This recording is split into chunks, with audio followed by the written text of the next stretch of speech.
Last hired, first fired. I'm Jeff Stein with today's Iowa Politics Report. Losing one's job is tough. Knowing that someone has lost their job is also not pleasant. And even though the government is massively in debt and needs to take drastic action to get its financial house in order, it is sad to see so many employees terminated with little notice. I've been on both sides of that in the private sector, including here at the radio station.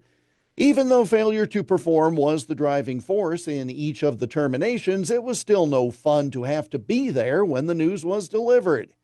But I'm struck by the outcry from the political left about these government jobs, especially the complaint that many of those government employees who were terminated had barely been on the job, so it was not fair to fire them in essence this early in their probationary periods. Well, first, that's why people are hired on a probationary basis. So if it doesn't work out, you can end the employment early and easily. Second, the political left has been such a strong supporter of labor unions.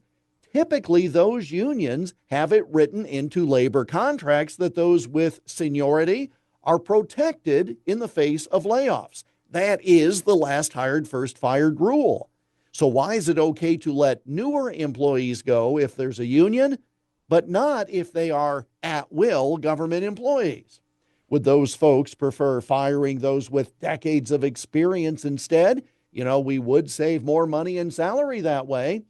But my guess is then the complaint would be we are losing valuable employees with unmatched experience, and that would also be wrong in their view. Businesses have to keep a handle on expenses, including costs of employees, in order to keep the doors open. Government can swim in deficit spending, but at some point the math just doesn't work.